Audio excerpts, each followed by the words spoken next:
In that case, Dantri, I think we're ready to start recording, and I'm happy to count you down. Go ahead, I'm already recording. Oh, amazing. Thank you so much. Paula, then it is all you. Well, thank you. I would like to call this meeting to order. And for the public audience, let me explain what's happening. Today, the Arts Commission Committee for Anti-Racism and Equity and Metro Arts staff are joining by conference call. In a moment, we will call roll of all members present. This meeting is being recorded and will be made available 48 hours after the meeting. Any action items decided by consensus at today's meeting will be reconfirmed at the next in-person meeting of the committee. So as I call the meeting to order, I'm going to be taking roll, and we will bring up the CARE group norms on the screen as well.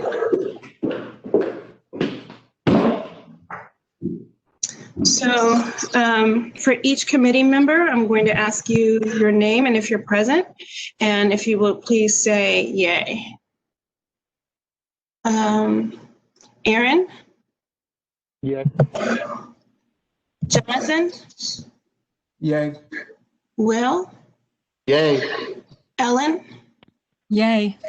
John? Yay. Terry? Yay. Yay, thank you. Okay.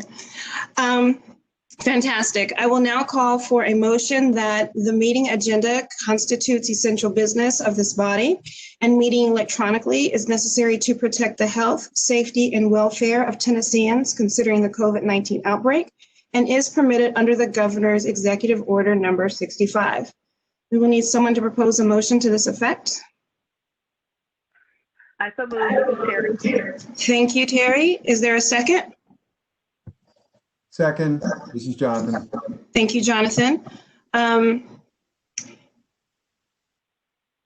If anyone has any comments on this motion, please let me know.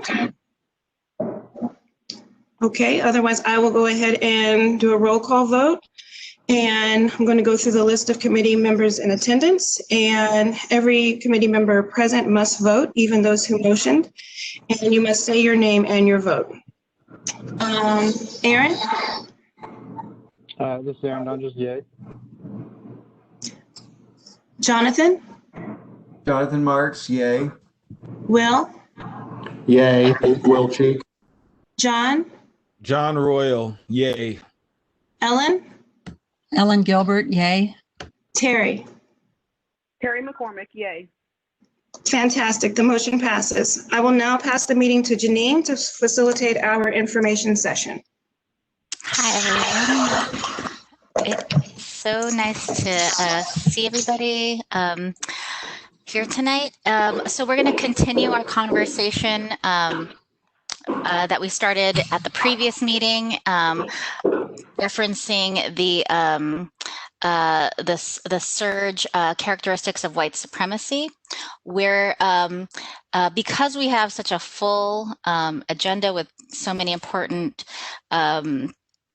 items to talk about, and also because we do want to give attention to kind of each of these characteristics. It's a short article, but it's very rich, as I think we can all agree on that. I think my goal is to cover 4 more of the characteristics in about 30 to 40 minutes. Grace is going to help me keep time, and then maybe complete the article and address the other 4 characteristics at our next meeting. But we'll be flexible. It's it's dynamic. If we get through more, that's great. If we have to stop at 2 because we have things to say, totally fine. But that's kind of like the framework that I wanted to present. So thinking of kind of talking about paternalism, either or thinking, power hoarding, and fear of open conflict. So those are the next things on the document that we all read together. So yeah, great. Oh, thanks, Grace. I was going to ask if you could share, I could share. So great. So let's start with paternalism, and kind of the prompt question is, how does this show up in your work. And I'll expand that to just how does that show up in your life? So in your work with Metro Arts, in the national conversation, if that's where you would like to go, totally fine with that. But just let's talk about paternalism. And so I'll just go through the bullet points. Decision making is clear to those with power and unclear to those without it. Those with power think they are capable of making decisions for and in the interest of those without power. Those with power often don't think it is important or necessary to understand the viewpoint or experience of those whom they are making decisions. Those without power understand they do not have it and understand who does. Those without power do not really know how decisions are made and who makes what decisions, and yet they are completely familiar with the impact of those decisions on them. So that's paternalism. Does anyone want to jump in? And I'm going to scroll through the names, but feel free to unmute yourself.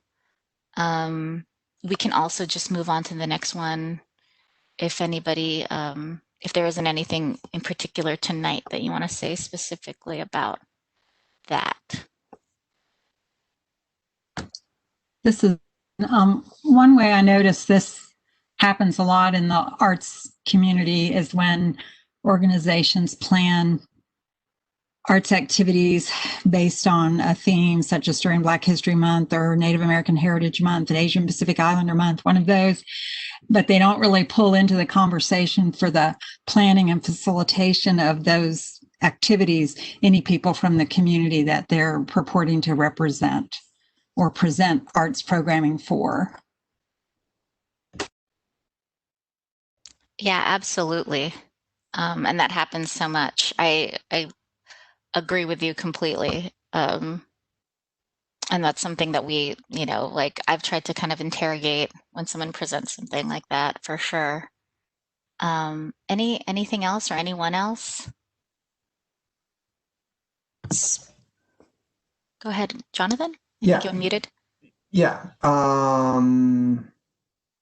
I'm just sort of item number 2 on that list. I think it just seems to me to be such a fundamental principle the way most organizations operate, because you can you can even address other things like helping people understand how decisions are get made, and or you can even I think items 2 and 3.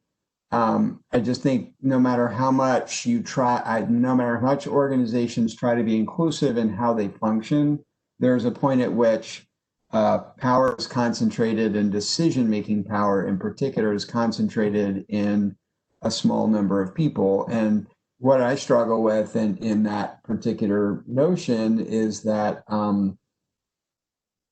it can be very hard to do a lot of decision-making by broad consensus and bringing everybody in. But I'll even, just sort of, kind of go to the notion that, for instance, the white, arts administrators accountability group, that's open only to top executives, right? So is part of the notion there is, okay, we're going to focus on people who have the decision-making power in these organizations. On one hand, great, but on the other hand, isn't this one of the very norms that needs to be challenged in terms of who has power and who has voice and who has agency, right? And I struggle with this in my own work as a decision maker, and thinking about how to make sure that regardless of whatever vertical structures are in place, that I'm trying to function as laterally as I can in spite of that. But there are points at which, things happen on a need to know basis, sometimes just by virtue of the fact that there's, I guess expediency is somewhere on this list, right? That's a whole other one, right? So anyway, so I just wanted to throw that in as a notion that is kind of like, it's just like air and water. It's just constantly present. Yeah, absolutely. I mean, the first thing I'm thinking of for, Metro Arts specifically, and I think we'll address that a little bit even tonight, and we talk about it on staff too. I mean, from, panel, having the panels for grant adjudication is great. It's a step. And having, but it's still there's still, and I think there's lessons to learn there. So actually, I'm going to bookmark the lessons I've learned from the panel. But the guidelines, which we're going to talk about tonight a little bit, for I'm sure years and probably the whole history of Metro Arts really was just like a staff decision. Like, so that's, just a few people. And then those guidelines, at some point get approved by the commission, but not really churned through and talked about in the in-depth way that I think we're doing this year. At least we're heading in the right direction. And, I think it's challenging because, there's expediency, and of course you value folks' experience and subject matter expertise, but if it affects you, it's like you should have some say. So the lessons that I've learned from the panel is that, yeah, it's hard and sometimes it's imperfect, but better to have community voice and the voice of folks that are going to be impacted by your decisions in than not. And you can just work around it. And as you continue, there's ways to address any of the challenges that come up. I feel like there's a solution. So it's like, oh, that panelist didn't quite understand this concept of the scoring criteria. Okay, more education, prior to the panel, things like that. So anyway, thank you. Thanks for bringing that up. Anyone else? I don't want to steal the show. We can move on to the next one and also return if we need to. So let's go to either or thinking. So things that are either or, good or bad, right, wrong, us and them kind of thing. So binary thinking, closely linked to perfectionism, making it difficult to learn from mistakes or accommodate conflict. No sense that things can be both and, results in trying to simplify complex things. For example, believing that poverty is simply a result of lack of education, creates conflict and increases a sense of urgency as people are felt that they have to make decisions to do either this or that with no time or encouragement to consider alternatives, particularly those which may require more time or resources. Yeah, for sure. So what do we have to say about that? Anyone? I'll just let that one sit for a little bit. I guess Go for it, one Charlie. example, and I guess we've been working through this, but thinking about good and bad a lot during our public art process of what, artistic merit and what that means. So what is good art, what is bad art has come up a lot, and kind of, objectifying and looking at that through our process is something that has not been easy to necessarily, eliminate. How do we still have standards for our program and our collection while at the same time not defining what is, what meets that standard in terms of excellence or merit. And I think that's a challenge, but I think that the standards that have been upheld, I guess, through our system in terms of, European arts and what is fine art. Even I had a discussion with my father about like the term fine art and just all that people think of when you think of fine art.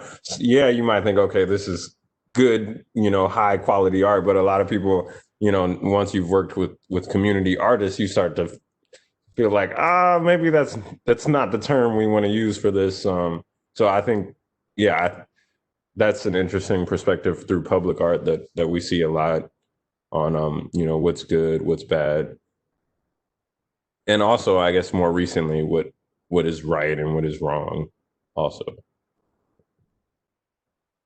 Would anyone else like to comment on that or comment on anything Trey had to say, or just either or thinking?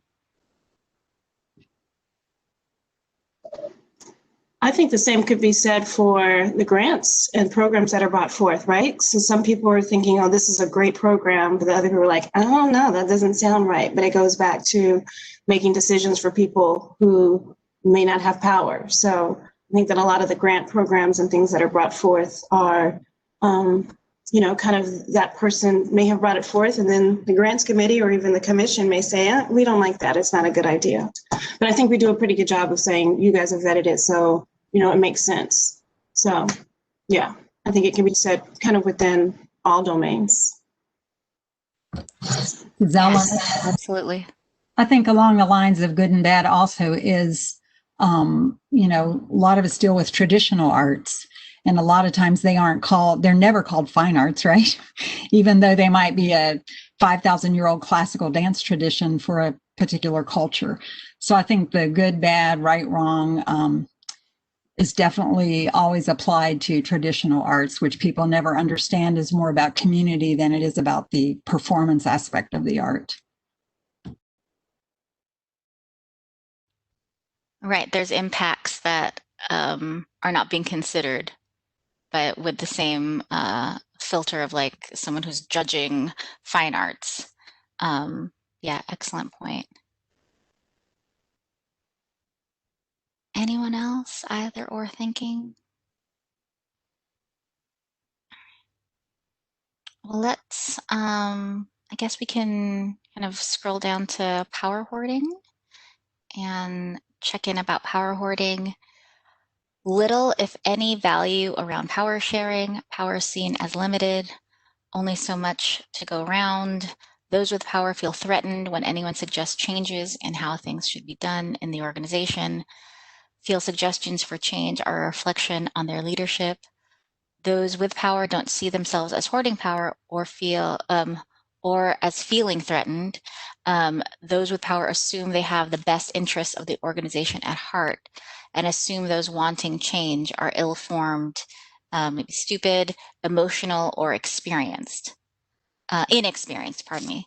Does anyone want to share about power hoarding?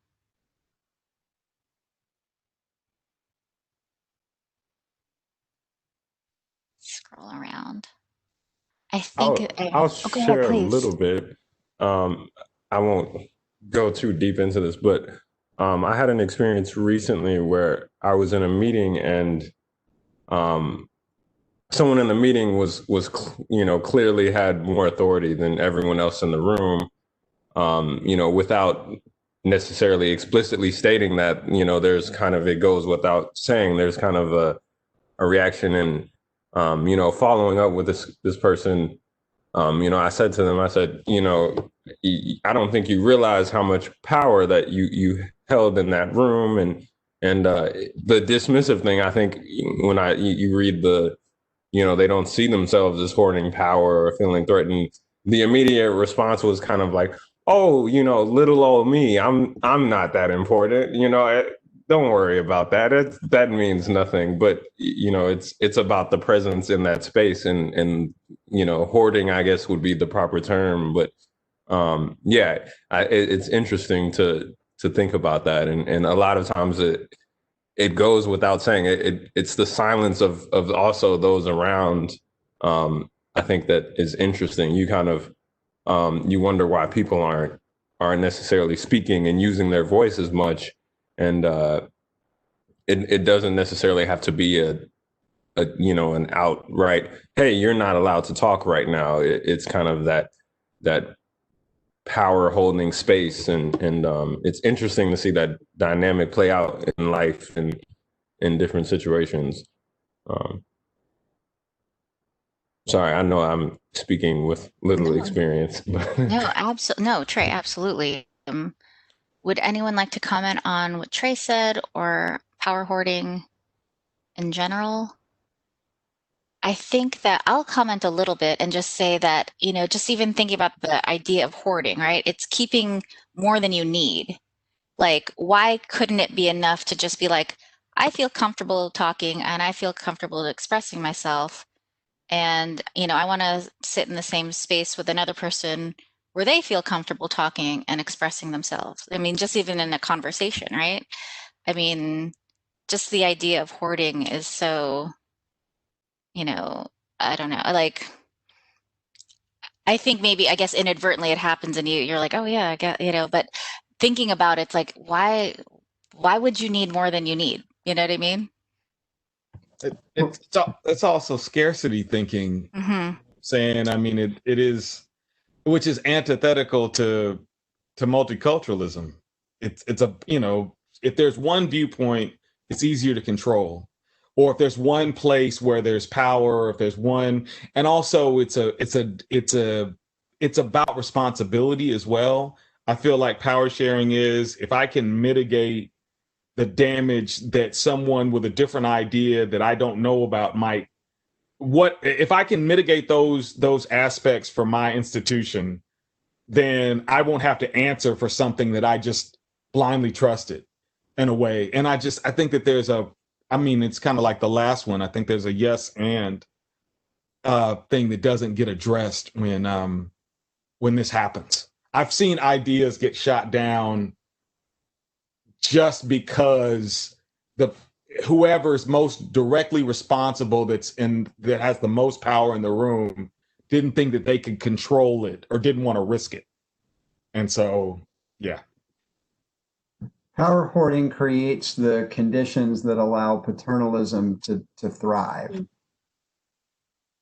And you all may have already talked about this and I jumped on late, but yeah, I agree with everything that everyone said, and also just recognizing, right, and an institution, power hoarding is built into the institutions that we mostly exist in as like hierarchy, and whose boss is whose, and like knowing that there's a line of control or line of authority that's in place, and that like is power hoarding in practice. Absolutely. Go ahead.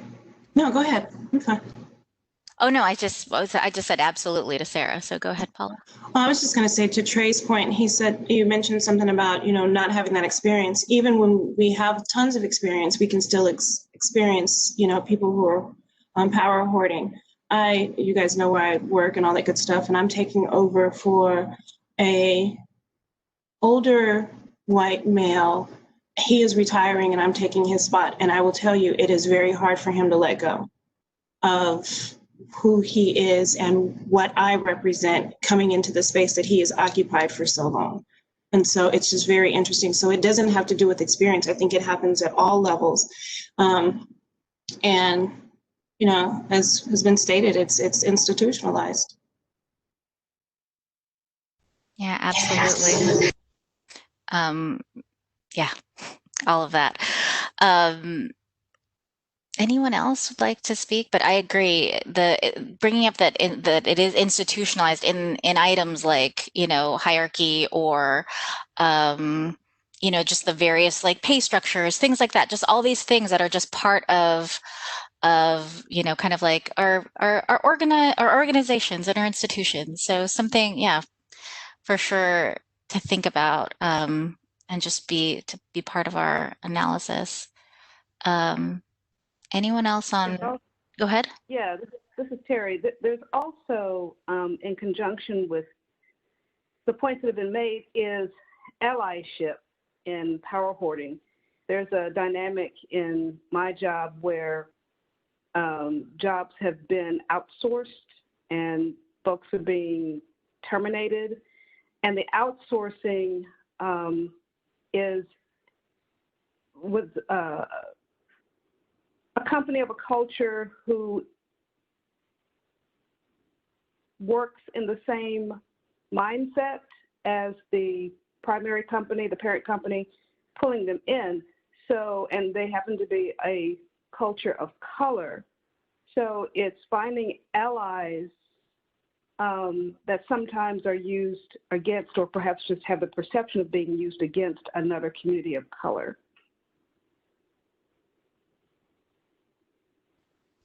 That's such a good point. That's a tactic. And I think that leads, yeah, I mean, that we're going to talk about conflict in a second, but kind of setting up these false competitive relationships that are initiated. Yeah, go ahead. No, that was it. Oh, is it? Okay. All right. So, but yeah, thank you, yeah, for that.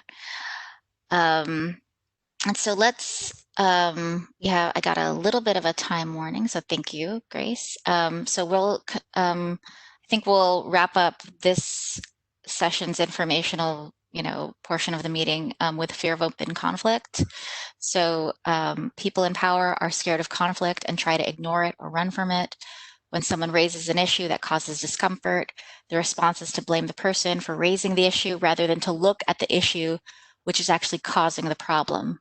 There's an emphasis on being polite and equating raising of difficult issues with being impolite, rude, or out of line. So dissenting, of course, things like that. What would anyone like to kind of talk about this? Anything coming to mind about fear of open conflict that you have noticed, or we haven't really, sorry, I should have probably read the antidotes too, but, or the antidotes to that. We've kind of brought them up in our conversation. Anyone else? Anyone? I'll just jump in real quick then. I don't think it's just people in power. I think most individuals are afraid of conflict and would rather run from it or ignore it than to actually face whatever that it is. Yeah, agreed. Just the discomfort of that. Mm-hmm. Anyone else? Will, you're unmuted. Go for it. No, number 45 comes to mind, as in the president.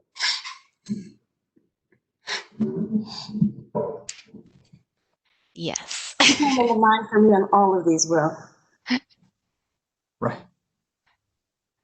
I mean, the one thing I was going to just say is that that the avoidance of conflict is a strategy that enables all of us to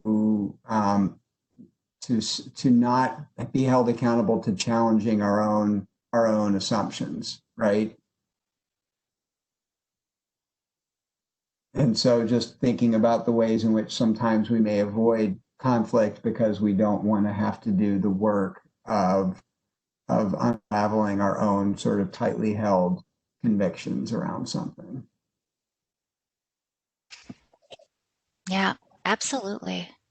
And I would Sarah, also add that, I think fear of open conflict just shows up. I mean, I think it shows up in often people of color not speaking up because of the fear of what conflict will arise and how that might turn back on the people bringing up the issue, which is what this says. And then this idea of, especially I think in the South, around just being nice and polite and not actually talking about challenging things, because that's seen as creating issues or creating problems instead of maybe just naming the issues that are underlying the conversation. So I think there's that. And then as if you're an outsider, if you're somebody that doesn't fit in that space, in a particular space, it's easy to just blame the individual for bringing up an issue versus actually talking about the substance of whatever that person is bringing up.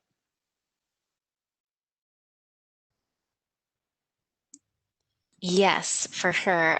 I want to respond with I love collaboration because I feel or conflict too. I mean, they're so intertwined because it's you get the end result becomes better, right? I mean, this is innovation. I think it's celebrated in different fields. You get, I want to know if I'm wrong. Please, don't be scared to tell me maybe you could think about that a little bit better, or add this part wasn't clear, just even in work documents. So I feel just getting good feedback sometimes is just sometimes I have to egg people on to be I will not think you're rude. Please be honest with me. And just in my work life. And this has been in different contexts as well. And living in the South and living in, the West Coast, that fear of open conflict is real. Anyone else around?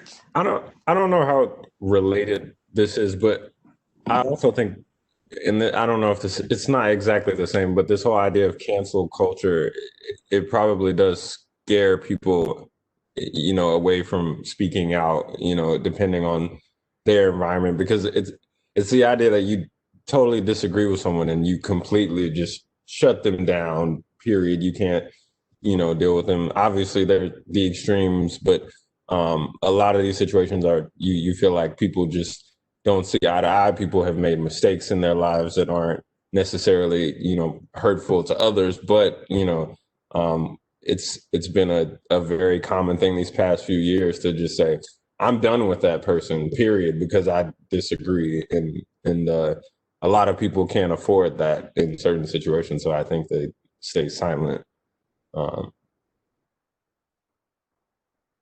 But that's kind of like what you're saying, but just kind of a modern spin on it. It's Yeah, for sure. The way we shut people off of, for conflict now is right. Pretty quick. You dissented from what I said, like, boom, you're done. Like, no, well, let's just, dig deeper instead of cancel maybe. Thanks, Trey. Anyone else? John? Yeah, I think that one of the things that sticks out to me, and when we examine this definition, it's this idea that it's an idea that you will be labeled as disruptive, and I think that is interesting. And whereas I think that it discourages interrogation of any process that you're engaged in, because you can be engaged in a process and simultaneously interrogate and evaluate it. That is all those things are possible. We can hold all those things in our heads at the same time. But I find it very interesting because if somebody will bring up an issue and then it's like, oh man, we were almost done with this aspect of it. Why did you bring that up? And it's just, this idea of labeling of someone who might have a question or someone who might have an issue with the way a process is conducted. I think that really sticks out to me. Yeah, absolutely. Thanks, John. And connected to power hoarding, like, how could you bring that up at this late hour or something like that while we were wrapping up? Like, because I have something to say. So cool. So does anyone else have anything to say before I hand the meeting back to Paula and Grace? All right. I just wanted to share really quickly just something that I've kind of heard and through my own experience. I think growing up in in like a rural white culture in the South, for me, it was either like there is no conflict and there is peace, or there is like explosive conflict. And I think I'm still working on it, taking me a long time to understand that like there can be conflict that is respectful and people can hold their positions and be forceful in their positions, not in an explosive or disrespectful or angry. Well, angry has its own connotation, but like not in an unhealthy way. It doesn't have to be like violent. It can just be someone is bringing something up or there is a disagreement. It can be done respectfully. It can be done not in a way that, is damaging. And that's what I kind of heard from people speaking, is like, it can promote innovation or growth or personal interrogation, which are all, can be very healthy things. And so I think hearing this discussion has helped me further clarify, like, conflict doesn't have to be bad. It's just maybe that we have been taught what conflict is, and that's not necessarily what it is or what it has to be. Thank you, Grace. Yes, this is the work. This is peacemaking. This is how we come to a resolution that we're all happy with, consensus, all of that. Thank you so much, Grace, for ending with that great thought. And with that, I will hand it back to you and Paula. Thank you for giving me this time. Thank you, Janine, for facilitating it. So as we continue with the agenda and being mindful of everyone's time, we've got a little less than an hour left. There are quite a few items that we do want to make sure we touch upon. So if you would, please review the agenda items that Grace has listed there. And again, if there are points of discussion that are not listed on the agenda, feel free to propose those as well. As you look over the agenda, is there any space that you would like to facilitate? Hey, this is Aaron, and I have previously volunteered for the first two. The second one kind of merged into the first one, so those kind of became the same thing. So you want to do the restorative practice and then the grant guidelines? Nope, the priorities from August and the restorative practice. Okay, gotcha. You did say first two. Anybody else?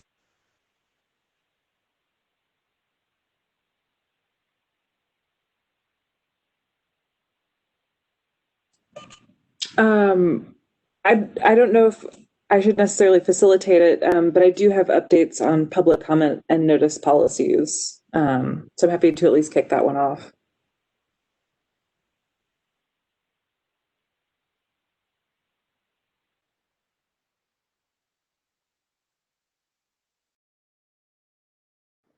Duly noted. Thank you, Grace. Anybody else? This is Ellen. I can talk a little bit about the grant guidelines working group.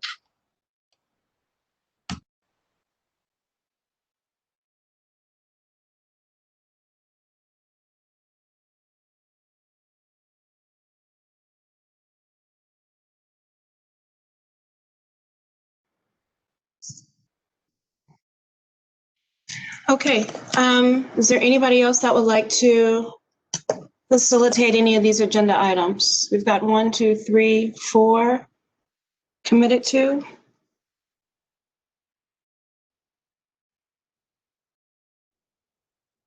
Ellen, would grants recommendations also fall under the grant guidelines working group, or is that something different? That might be a question for Grace. That's different, I think. Yeah, I think Ian, oh, and just so y'all know, we're joined by Ian Myers, our finance and operations manager, because there were some HR issues, and so he's our liaison there, so he can answer questions more effectively. But I think Ian had mentioned those had come from you, Paula? Yeah, well, there was some, I guess, discussion, and so we wanted to kind of go through that so we can kind of all talk through the HR piece. And then. And I think the points 3 and 4 can probably be merged if that's kind of what was on your mind. That works. Okay, fantastic. So Janine, I'm thinking that maybe you're going to do the grants recommendations. Okay, yeah, sounds good. Just making sure I got a good understanding. Okay, so Aaron, if you want to kick us off. Yeah, sure. So earlier in the week, Terry and John and I touched base and thought it would be a good idea to kind of revisit some of the priorities from August, and to kind of think about, I think some of that work has started to bubble up organically with a couple of work groups, but there's some that's just kind of hanging out there a little bit.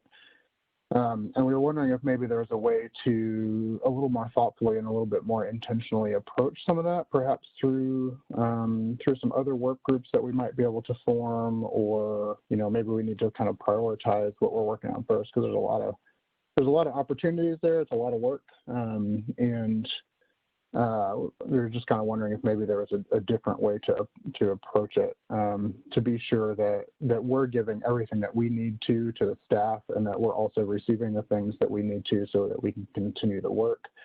And so it seems to me a little bit that Terry is kind of managing all of that, which is a lot for her to keep track of, and maybe that's something that we can share a little bit amongst us. Perhaps work groups can kind of manage their own requests or the things that they have to contribute. And so Would it be actually possible to share something on my screen? I'm sorry, I have a couple of slides and I meant to share them with you, but I didn't get that far. Yeah, no, of course. Donchu, would you mind making Aaron a presenter? Oh, I think you should be able to. Awesome, thank you. Yeah. Okay, let's see.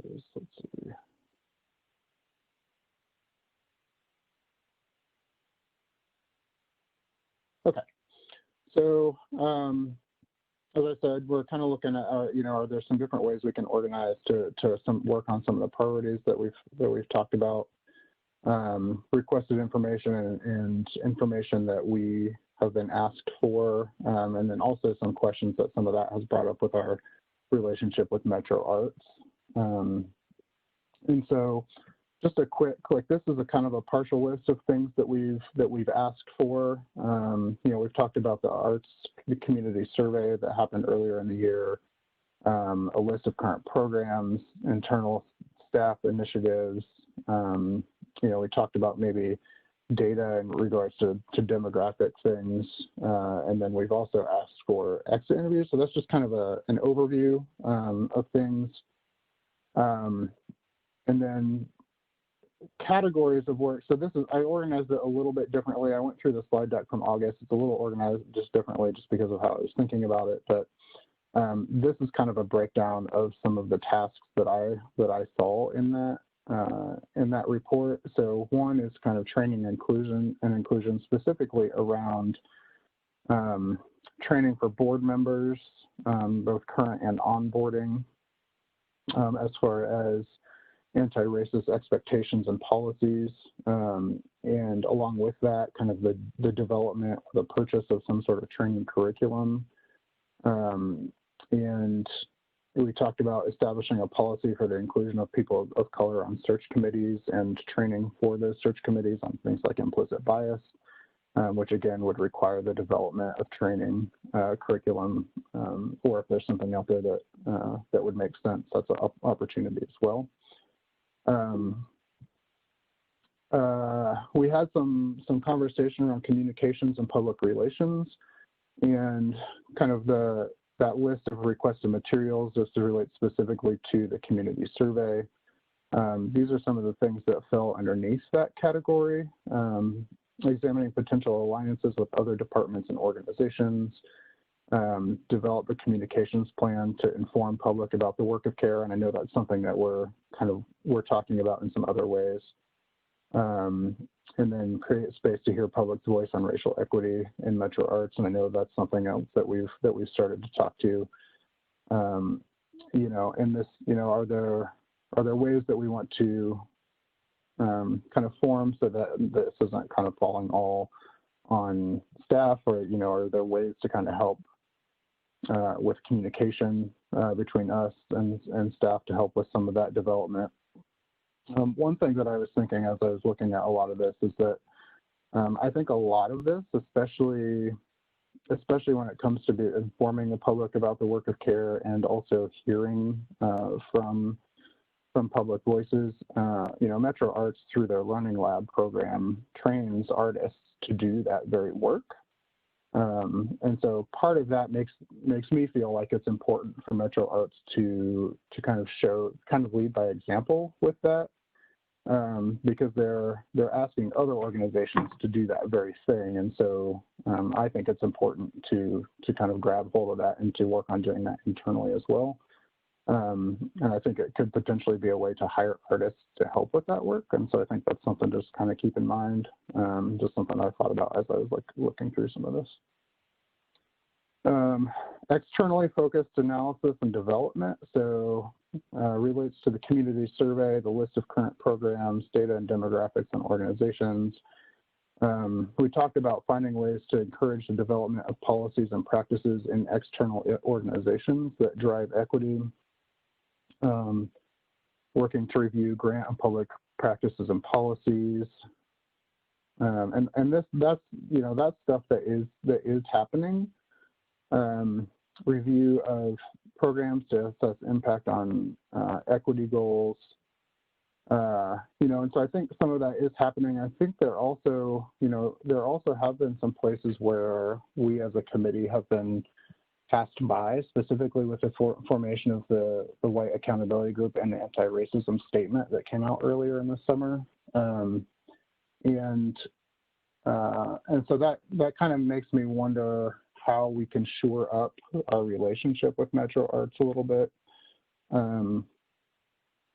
Because, like the grants committee, they're going to review all the money and the stuff that goes out for grants. And so for things, especially like anti-racism statements and programs, I think it's beneficial to use us as a sounding board. And what are the ways that we can kind of shore up that relationship a little bit?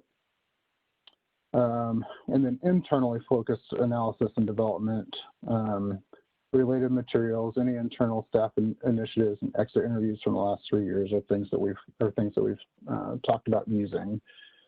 And this is where the restorative practice working group information comes in. This is why I kind of merged those two points. So kind of as a group, we're working to broadly define restorative practice beyond kind of that original meaning of infraction and justice and kind of restoring relationships based on that.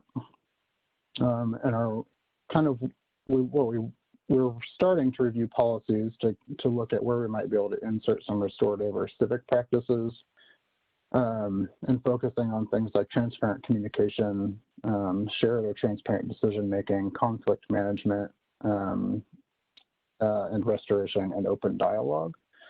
And the data that we're asking for is to help identify where those opportunities sit.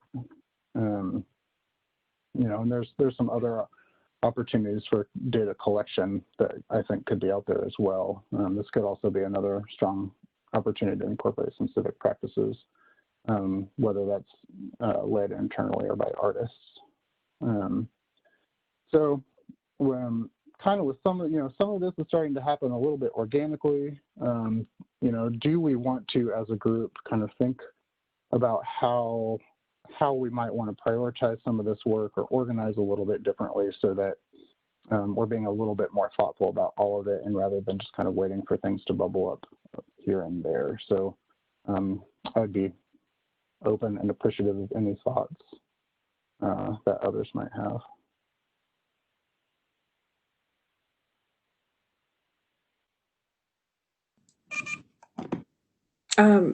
Thank you so much for that presentation, Erin. That was fantastic.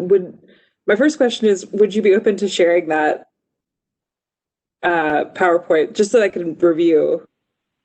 Absolutely, yeah. I meant to get that to you earlier today, and I just didn't get to it. No worries, no worries. But actually, I'm glad you bring this up, because I would love to check in with y'all about whether the SharePoint platform has been useful. Has there been roadblocks to using it? I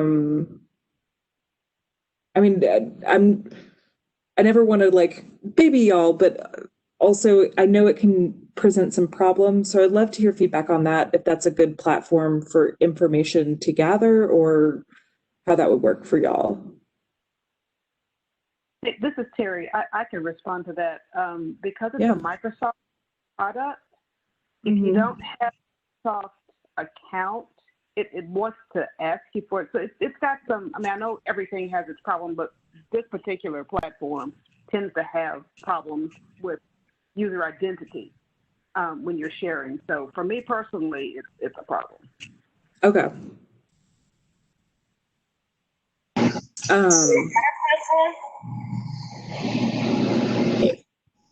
Sorry, what was that, Paula? Is there a better platform, Terry, to use? Well, I mean, we have options. I don't know. I think the question is probably going to be, what will Metro Arts find to be, what will fit into what they use, into what they use currently. If Microsoft is what they have and they're kind of tied to that, then I'll just, I'll deal with my discomfort, because they're not going to change. It's a corporate thing. But she asked the question. I mean, there's Google, there's the Google. So, Yeah, actually, I think Ian can speak to this. Can we use Google? I think so. Yes. Yes. loosely. It depends on how open record work with that. So if anything needs to be an open document, at some point it needs to be accessible. And then in terms of commissioners being involved, that also, as long as if they're communicating, then that becomes a problem because we can't have more than one commissioner communicating outside of a meeting space.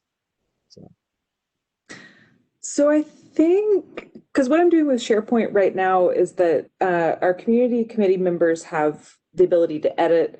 Our commissioners should have a link that allows them to view but not edit. And I could do that with Google Doc or like a Google file folder. Those rights should be okay in terms of that use. Yeah. The only point that I will bring up that could be immaterial is that the one benefit I see in using, so we do use Microsoft 365 for sort of the government platform. One of the benefits to SharePoint is that it kind of has a dedicated space. So it's not tied to any one individual. Though I will say, if it doesn't serve the purpose it's meant to serve, that y'all can't access the information that you need to access, then it's kind of a moot point. I think from my experience, I haven't had any problems working with the platform specifically. To me, it's more a matter of how we're doing the work, and not like there's a lot of information that's flying around and a lot of things being asked for in both directions, and it's a lot to keep up with all of it. And if there are ways for us to organize ourselves so that not everybody is kind of trying to pay attention to everything that's been asked for or requested, if those are going to kind of some smaller focus groups, that would be easier for me. Or either that, or if we were able to kind of prioritize some of the tasks and say, okay, we're focusing on this one at the moment. I think we'd be able to kind of maybe accomplish a wider variety of things through focusing on smaller groups. But we might be able to move through the list differently if we kind of prioritize some of our priorities, for lack of a better word. But just kind of get a little bit of a better handle on the work that we're trying to do. Yeah, and just to echo Aaron, what you're saying, I also feel like we're just getting a lot of information sent, and which is great, but also feels very overwhelming. And I personally, it's just hard for me to keep track of all the things that I need to keep track of in terms of what are we acting on, what do we just need to know for background. And so I do like the idea of having smaller groups to work on specific actions so that we can, move our priorities forward in a tangible way.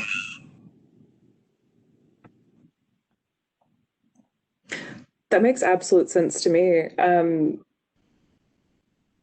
so just to make sure I'm sort of translating correctly what y'all are saying, whether we use Google or SharePoint, and we can continue to discuss that, because certainly access, I think, is the sort of number one thing. Would it be helpful to focus documents and information on, like, here's a folder for the Restorative Practices Working Group, here's a folder for the Grant Guidelines Group, and so it's accessible to everybody, but you know where to go for a specific group or a specific task? Is that? Yeah, I would say yes for me. Yeah.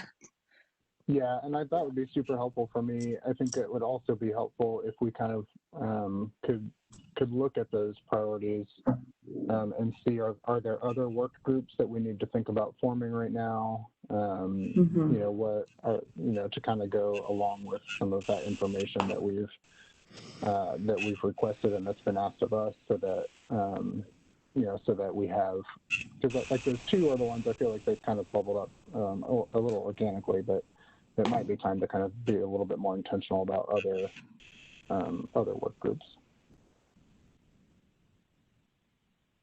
Yeah, I think maybe if we start to organize by like a spreadsheet or something that shows what documents, what things each work group has on their purview.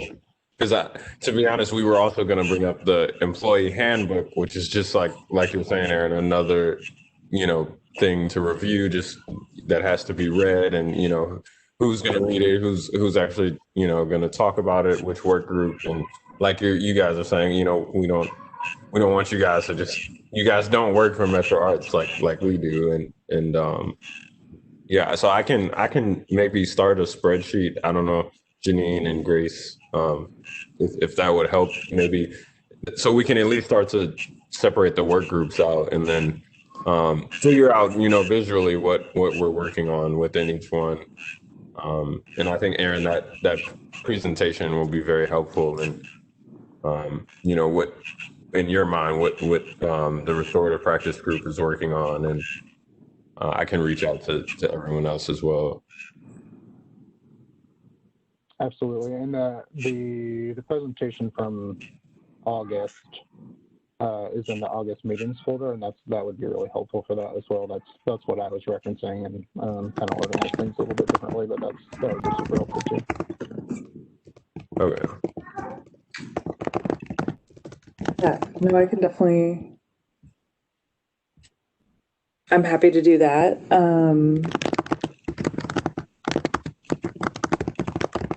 Oh, sorry. Typing. You got to take notes the old-fashioned way, Trey, like I'm doing. Let's see. Awesome. So I'm happy, actually, with thanks to the PowerPoint, Aaron, to sort of rearrange the documents that way as a starting point, as other groups are sort of made. I will say, Terry, we have had problems with SharePoint. We've sort of piloted it with our restorative arts group. I tried something before this meeting, which was giving y'all a different level of official access, which should allow you to just go straight there. But if it doesn't work, it doesn't work. And I feel like our stance is like, you guys need this information. We want you to have this information. So if it doesn't work, I'm happy to set up something else, and we will make that work as well. As a person who is frustrated with the SharePoint for the restorative arts piece, and who uses that information regularly, yeah, it was a website to get that folder, and it's and I've been and it works great. So yeah, no, thank you for that.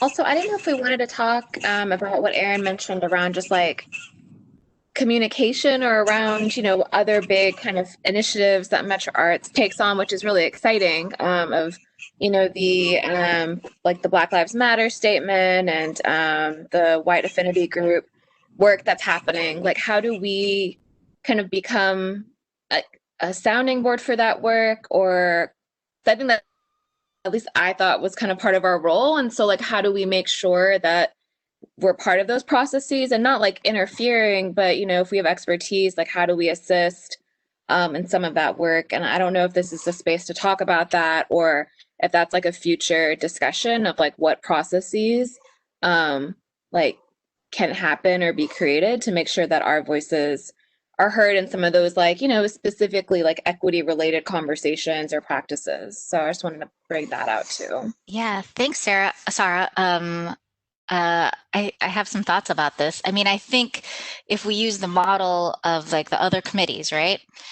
So for example, Grants and Funding Committee, we know that, I mean, it's a little bit different because it's such a regular thing. And what, like things like the statement in support of Black lives, and, the different affinity groups that were created are sort of, not at like a regular schedule. Like every spring we do this, like that's how the Grants and Funding Committee work. Like every fall they talk about the guidelines, and then it goes through this process where they approve it, and then it's released to the public, and then there you go.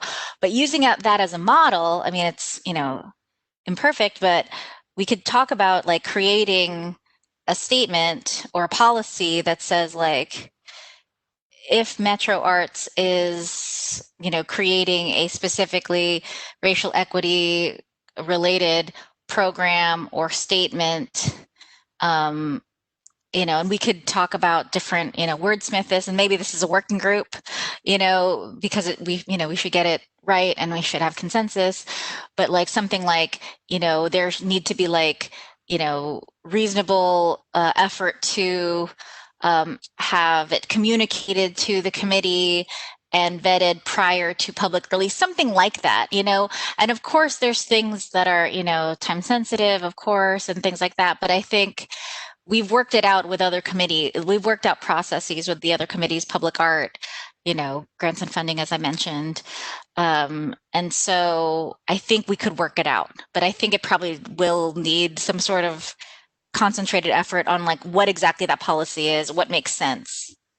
Yeah, I like that, Janine. Like having just a clear, and it can be obviously like we can try it and see what works and like what time frames in terms of, like you said, if there's a practice or a policy or a program that's like being talked about or thought about, like at what point in the process do we get pulled in, like what's the time frame, like, and we can play around with that. But I do think like our role, like I think we can offer a lot in that in guiding, or at least just like talking through some challenges with some of that work. So yeah, and I think also just remembering, I know like some things are very time sensitive, but also remembering, right, like urgency is a white supremacy cultural norm. So not everything is urgent. Like some things are definitely urgent, but not everything is urgent. So like, how do we build that into our processes too? So just outlining that. But I don't know if anybody else has any other thoughts from the team too.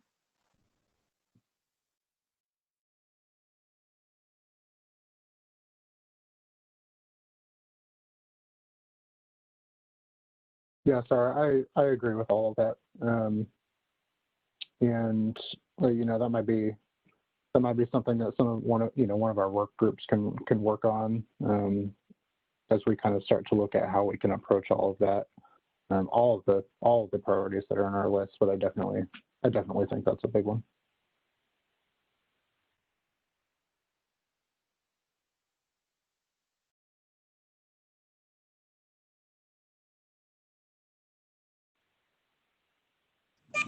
Okay. Any other questions on that or thoughts?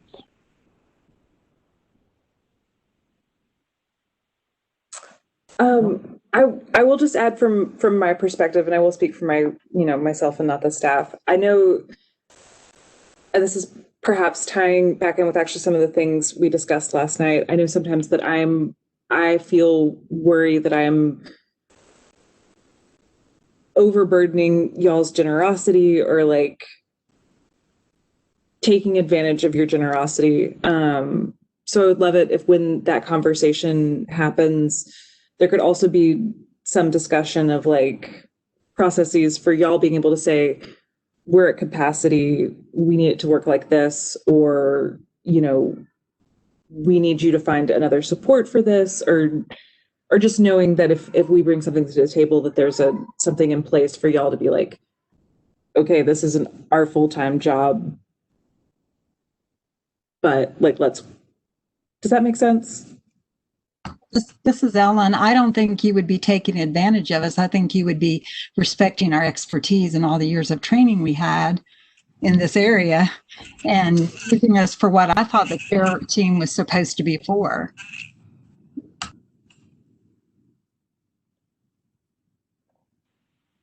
Thank you for sharing that, Ellen. I appreciate your sensitivity to that. For me, I think kind of organizing the work a little bit differently would make it easier for me to be able to do that.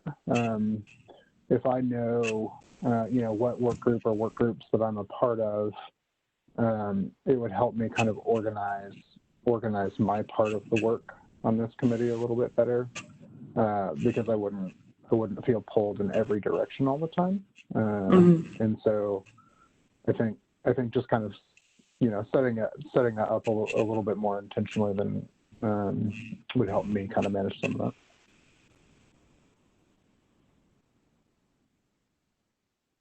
Wonderful, thank you.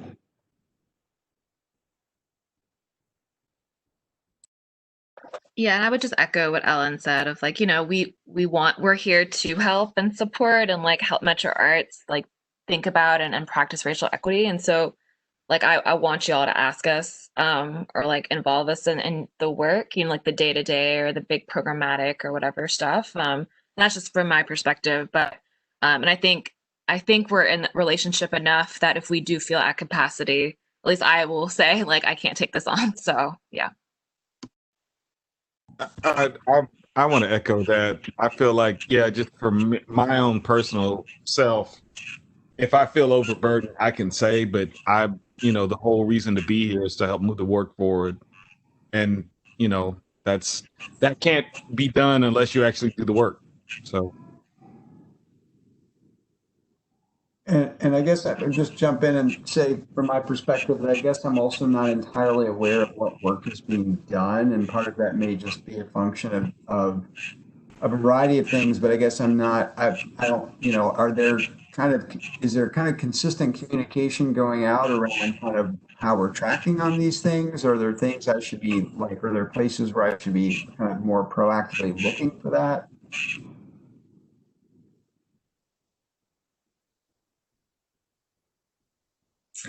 I would say, at least for my part of the pie, and I will let Trey and Janine jump in as well, that I think reorganizing either the SharePoint or the Google Drive will hopefully help with that. And I'm also happy to sort of like send, I uploaded this updates. Yeah, that's going to be, I mean, just from my perspective, just because I think I've just got a lot of different things coming at me from different directions, just being able to have somebody flag something and say, this is here, and this is kind of the action steps we're seeking to accomplish, or here's where this work group needs support, then,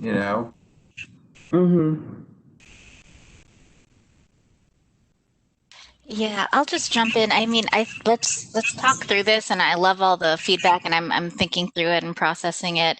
I mean, I think there's like technology things that could be, tools that could be helpful, but I think there's also the weird tech IT sunshine law thing of like what's private, what's public, like we use Monday on staff, which is great for kind of like this project management, task management of like what's been done, who, are there deadlines, who's working on, like what's the status, is it working on it, or is it and where in the process is it? It's really helpful for organizing and seeing who's on different teams and things like that. We've just started using it within the past year. But I can see, I mean, the functionality of that is needed, but I'm not sure how to, I'm still thinking through how it can be organized in what we can, in the tools we can use that we're allowed to. So I think for me, like, more thought about this would be great. Any suggestions, very helpful. We'll maybe check in with IT or legal about use of things like Monday or Slack or something like that. Probably not Slack because that's too much communication. That's kind of closed in. But maybe we can talk about it in regards to work groups. I'm not sure. But some definitely things to think about. These are like active things we need to figure out. And Janine, just to touch up, there might be a way on Monday that us as staff can kind of manage that and figure out the report generating thing that would kind of put it into a spreadsheet or put it into a document that we can share and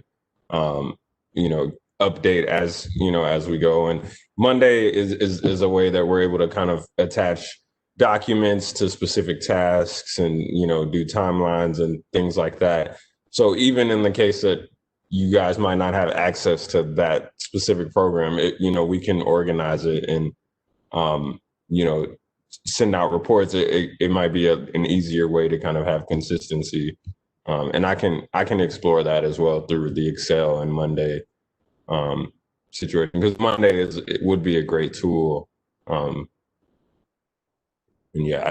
so I'm happy to look into making it work for everyone without necessarily having everyone learn this new program and software.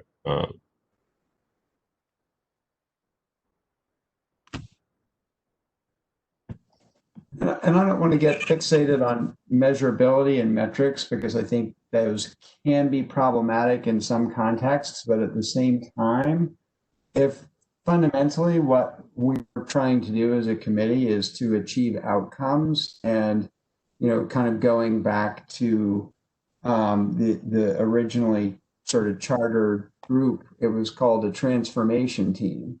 So my understanding is that we're still working, even if the name has changed, we're working with the objective of facilitating transformation, right?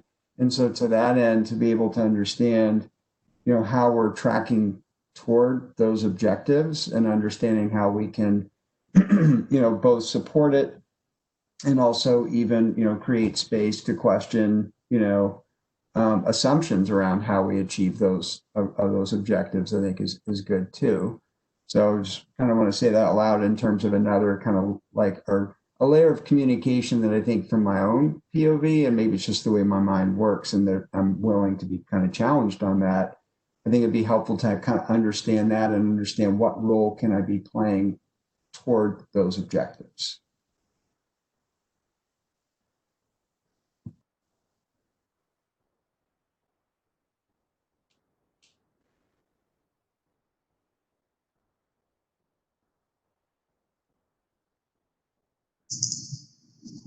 Ladies and gents, we have 10 minutes about left.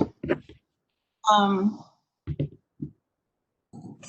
just going to kind of propose something, but I don't necessarily want feedback right now. But should we have 2-hour meetings instead of an hour and a half? And then Ellen, Erin, are you okay? Okay, perfect. Ellen, do you want to talk through the grant guidelines working group, please? Okay. It might be kind of hard without people having the guidelines in front of them, but Terry and I met, and Will was going to add some. Janine, I think, has them. But one of the things, we just kind of went through the sections, and in the instruction section, we kind of suggested that, especially for new organizations, smaller ones for whom English is not their first language, is there a way for the guidelines to be separated by categories so that organizations only receive the guidelines in the categories for which they're eligible to apply? Like if it's a small new organization, they can only apply in a project category, only give them those guidelines. So it's simpler for them to figure out what it is they need to do. And also under the application section, givingmatters.com profile, those are really, really hard new organizations to do, to put together. And each organization has a coach at Giving Matters, but it'd be nice if someone on staff could help them connect with that person, or at least get started so they can actually do a Giving Matters profile, since it's required. And under the art, a better explanation of what the expected standards are. It just says expected standards. Does it pertain to the lead artist, to the art form itself, to the overall project? And how are these standards determined? Kind of put more thought into that so it can be better explained, because expected standards is kind of just a broad category, right? Under community, we suggested perhaps asking for proof of, or make a stronger suggestion that members of a particular community are involved in the planning and ideally the facilitation of a project or program that is designed to serve them. We talked about that earlier. Under the organization, be sure that the same standards are applied across the board regarding organizational demographics, and what all does that entail? Does that include the staff, the board, the participants? For example, I referred back to the discussion at the board meeting about the children's theater being too white, but not discussing the demographic makeup of groups, which is predominantly Black. And either all organizations must be held to the same standard of representing the diversity of our community, or we need across the board buy-in from the staff and the commission with appropriate language expressing that BIPOC organizations may have different demographic standards as part of our goal of creating equity within the process. Does that make sense? Yeah. So if we're saying that a BIPOC organization does not have to represent the diversity of the community, and it's fine for them to be insular in their board and their staff and the community they serve, then give the staff the language for them to be able to defend that position if people question it. Under the scoring criteria, where it says programming demonstrates artistic excellence and cultural standards, we go back to that, what Trey was talking about earlier, who determines artistic excellence and how is it applied? Is this just the Western standards, or is it artistic excellence that's determined by different cultures? It's very ambiguous, and to me it implies a centric approach to the arts, and perhaps the panels need a little bit of cultural competency training on different cultural art forms before they review grants, so they understand different, like in one of the cultures I was raised in, there is no word for art because it's part of your daily life. It's not something separate from your life way. Under the organization leadership criteria, it says senior leaders have and are reflective of the community it serves. What defines senior leadership, and does Metro Arts itself reflect this in their senior leadership? What levels are considered senior leadership? Is it just executive directors? Is it program directors? I think there needs to be a little more clarification for organizations to understand what level is considered senior leadership. And then to me, on the financial health assessment, this year needs to be very different, because the entire area for the guidelines for the coming year need to take into account the dire effect that COVID-19 has had on all arts organizations, but especially on those that do not have endowments, deep pocket donors, and national funding support. Or I don't think organizations should be evaluated on the same standards as in a normal year, nor should the small and mid-sized organizations, especially those with overhead of facilities, staff, et cetera, be evaluated on the same standards as larger, well-funded organizations, because this has been such a very disruptive year for so many organizations. I know within our organization, of the 30-some groups that use our space, all but one of whom are groups of color, only 6 of them are returning in the spring. The others are just giving it up. So it's going to be a different year, I think, when people apply this year. And then under ranking and allocations, this also is kind of connected to this year, but we just need better communication from the Arts Commission. When awards are announced, organizations should be given a date on which they can expect to receive their initial funding, because I know over our years, 25 years, we've gotten it in September, in October, in December, in November. But many organizations this year are saying that they would have canceled programming, reduced staff, or not even applied had they known the situation with funding was going to be so delayed, and that they might not be given what they were awarded.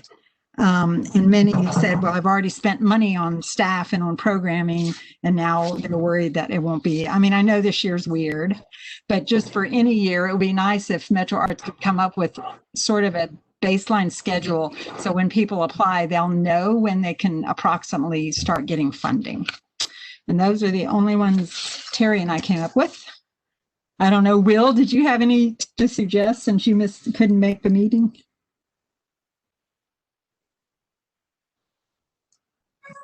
Will, can you unmute yourself? With givingmatters.com, it ties into the idea of just having someone to sort of facilitate some basic corporate organization and structure to make the group not only look good, but also know what they need in order to be a strong applicant for purposes of being a nonprofit. I don't know that we don't have an extra person sitting around in the office that can do that.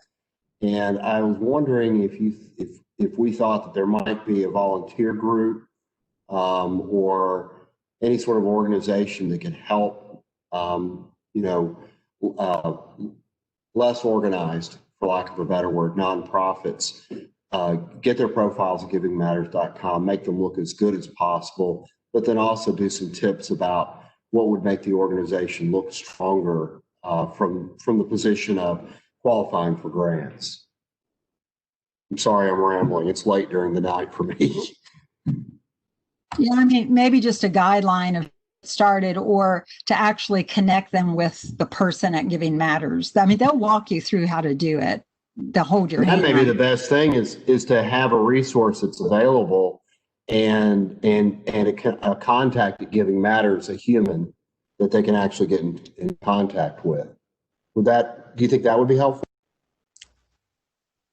I do, and the coaches are assigned by alphabetical, with the alphabet of your organization or whatever.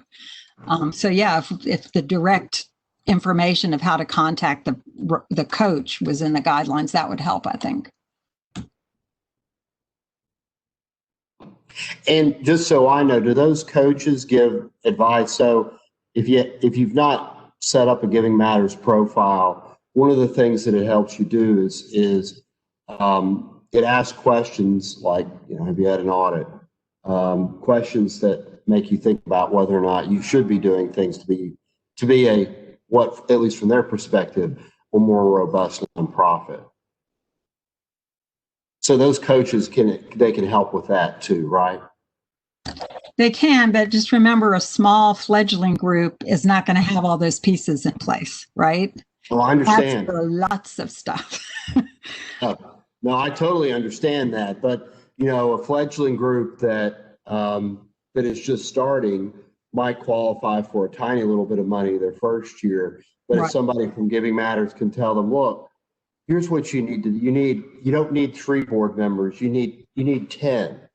And they need to represent a broader segment of the community that you serve. Things like that. They do not give that much coaching. It's more of a mechanical coaching, how to do the mechanics of setting it up. Okay, that helps. Yeah. That helps me understand. Thanks, Ellen. I'll just jump in here. I think before you do, I just want to be mindful of everybody's time because we did have a stop at 6:30. And I think that what we have left on the agenda could easily go to about 8. I'm wondering if we can reconvene maybe within 2 weeks or within the next week or so, just to kind of come back and finish this agenda before the November 19th Arts Commission meeting, so that when we're before the commission, that we can talk through. I just want to see if that works for everybody. I'm done with that. Okay. Me too. This is Ellen. Fine. This is John. I'm happy to do that. Okay. This is Jonathan. Same. Terry? Yepper. Okay. And then I just want to note that the Grants and Funding Committee is specifically meeting. We are meeting on the 12th at, I believe, 1 p.m. Grace, correct me if I'm wrong.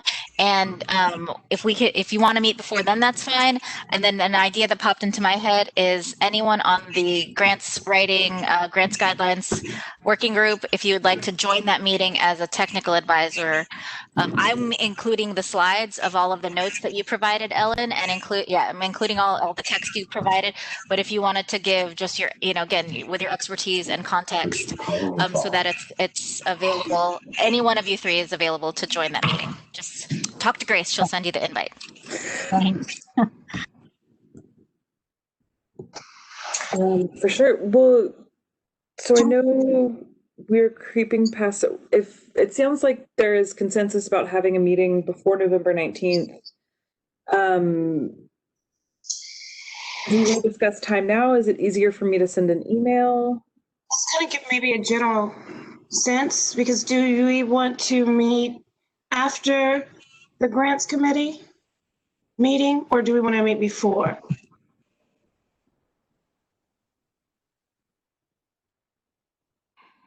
Doesn't matter.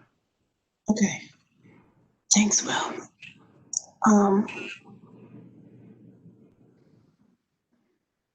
Okay, so how's everybody's calendar the week of November 16th? And maybe we should schedule an hour and a half again? At 5 or what time? 5 seems to have worked this evening. Okay.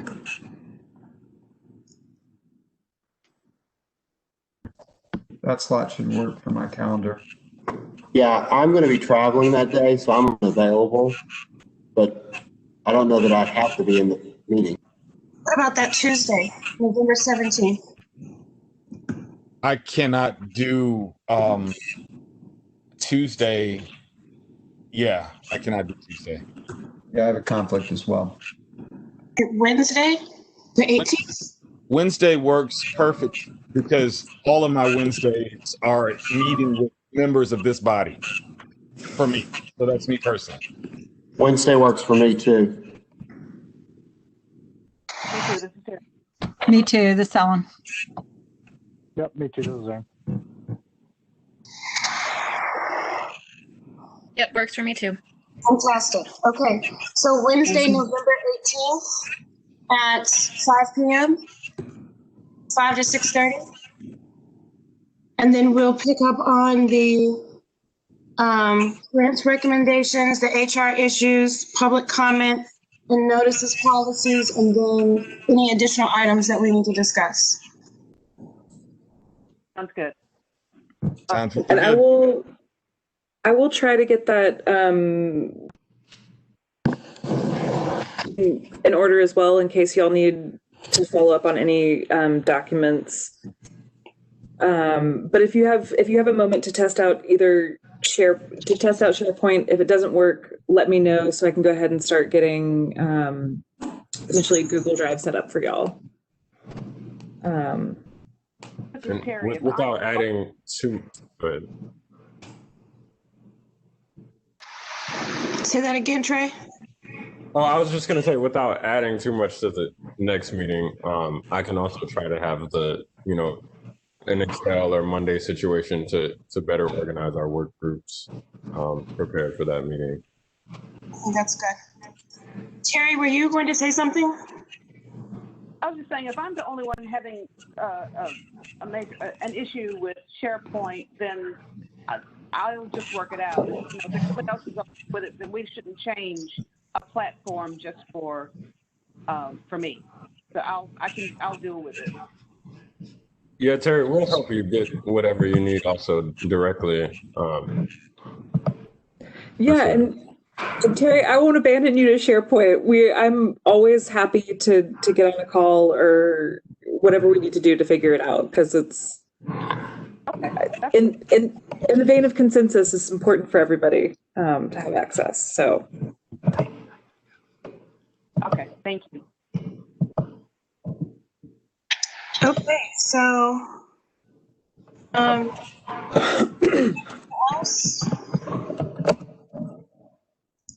All right, so due to time constraints, we'll go ahead and keep the business of this meeting with the intent to reconvene on November 18th. And with that, I will adjourn the meeting. Thank you. Okay, thank you. Thank you. thank you everyone so much. Bye. Bye. Everyone, Bye. enjoy the rest of your evening. Bye. Thank you, Dontry. We appreciate you. No problem. Have a good night. You too.